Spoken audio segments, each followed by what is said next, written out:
The deadly shooting of a protester named Alex Pretti in Minneapolis by a federal immigration officer sparked an intense nationwide controversy, which also prompted GOP criticism of Trump's immigration crackdown.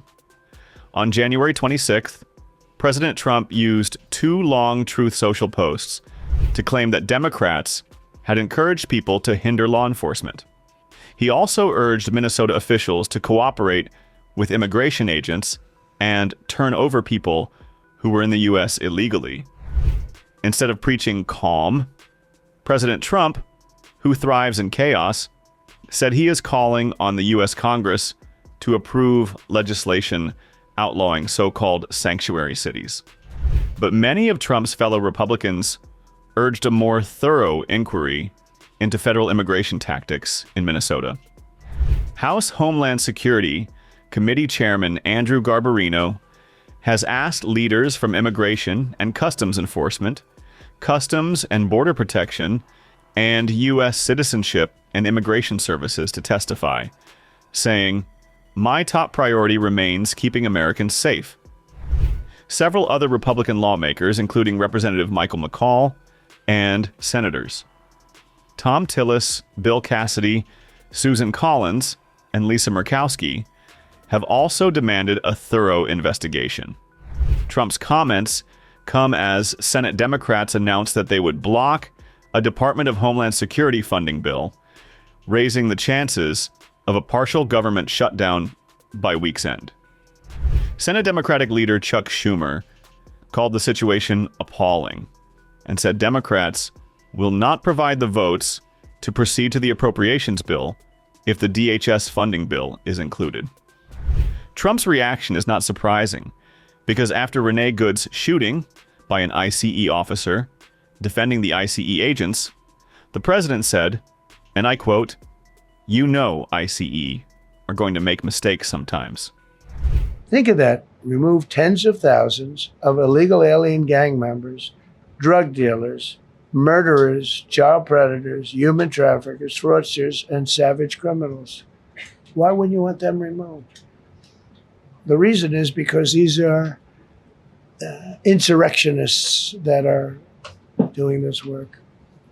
And, you know, they're going to make mistakes sometimes. ICE is going to be too rough with somebody, or, you know, they deal with rough people. They're going to make a mistake. Sometimes it can happen. We feel terribly. I felt horribly when I was told that the young woman who was had the tragedy. It's a tragedy. It's a horrible thing. Everybody would say it. ICE would say the same thing. But when I learned her parents and her father in particular I hope he still is, but I don't know, was a tremendous Trump fan. He was all for Trump, loved Trump. And, you know, it's terrible. I was told that by a lot of people. They said, "Oh, he loves you. He was I hope he still feels that way." I don't know. It's a hard situation. But her father was a tremendous, and parents were tremendous Trump fans. It's so sad. It just happens. It's terrible. Meanwhile, the Trump administration was quick to paint Alex Pretti as the instigator. Secretary Kristi Noem stated that Pretti approached immigration officers carrying a gun and behaved violently. Individual approached U.S. Border Patrol officers with a 9mm semi-automatic handgun. The officers attempted to disarm this individual, but the armed suspect reacted violently. Fearing for his life and for the lives of his fellow officers around him, an agent fired defensive shots. Medics were on the scene immediately and attempted to deliver medical aid to the subject, but he was pronounced dead at the scene. The suspect also had 2 magazines with ammunition in them that held dozens of rounds. He also had no ID. This looks like a situation where an individual arrived at the scene to inflict maximum damage on individuals and to kill law enforcement. About hundreds of protesters then showed up at the scene. They began to obstruct and to assault law enforcement officers. We saw objects being thrown at them, including ice and other objects, and a rampant assault began, and even an HSI officer agent's finger was bitten off. Crowd control measures were deployed to to bring safety to the public and to law enforcement at the scene. And once again, I want to remind everybody that this situation and this tragedy did not have to happen. Our law enforcement are doing everything that they can to protect the public. We're praying for this deceased loved one's family and friends, but we also recognize that the Minnesota governor and the Minneapolis mayor need to take a long, hard look in the mirror. They need to evaluate their rhetoric, their conversations, and their encouragement of such violence against our citizens and our law enforcement officers. I'll remind you that Governor Walz today in his press conference said that our officers were not even law enforcement, which is a lie. He's called them the Gestapo. He's encouraged residents and citizens and violent rioters to resist. He's doxed their identities, putting themselves and their families' lives in jeopardy. He's refused to turn over murderers to federal law enforcement officers. He's protected illegal criminals and protected them from being brought to justice, and even overseen a historic, unprecedented theft of American taxpayer dollars. Tens of billions of dollars were stolen under his watch, and he allowed it to happen, and in some instances may have even facilitated it. Angry Minnesota Governor Tim Walz asked President Trump to halt expansive ICE operations in the state after another fatal federal shooting.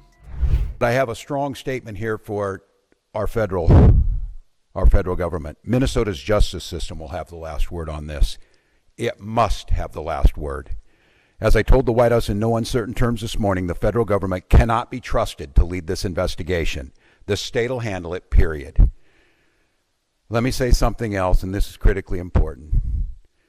All of us understand what happened this morning and the tragedy of it, and my deepest sympathies to the family of a 37-year-old Minnesota resident, a lawful firearm concealed permit carrier,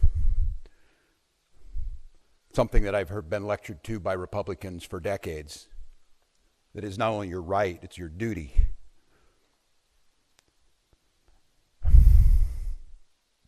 We know that the potential to further inflame tensions is high. And to Minnesotans, there's a difference. We want calm and peace and normalcy back to our lives. They want chaos. We cannot and we will not give them what they want by meeting violence with violence. Minnesota and our local law enforcement, as you have seen, have done everything possible to de-escalate. Local media has reported extensively on the cooperation to de-escalate this situation. Donald Trump, I call on you once again, remove this force from Minnesota. They are sowing chaos and violence. We've seen deadly violence from federal agents again and again and again. But in contrast to that, on these frozen streets, what you witnessed yesterday was the best of Minnesotans, peacefully exercising their First Amendment rights. And I attended in the church basement hundreds of Minnesotans from all faith packing care packages for families that have been ripped apart. Despite the horrific acts by this federal government, Minnesotans are standing up for the rule of law. They're protesting loudly and urgently, but peacefully. It must stay that way, Minnesota. Minnesotans are witnessing, and we're creating a log of evidence for the future prosecution of ICE agents and officials responsible for this. They're helping their neighbors. They're walking their kids to school. They're feeding families. I salute their courage and their restraint, and I call on all Americans to see the decency that this state is exhibiting and the horrific cruelty, unprofessional, absolute abomination that is passing for what these ICE agents are doing on our streets. They think they can provoke us into abandoning our values. Well, they're dead wrong. We'll keep the peace. We'll secure the justice with our neighbors, and we'll see this occupation ends. Minnesotans and Minnesota law enforcement that continuously is being denigrated by this administration will continue to be the adults in the room, the professionals in the room, the decent human beings in the room that will keep the peace.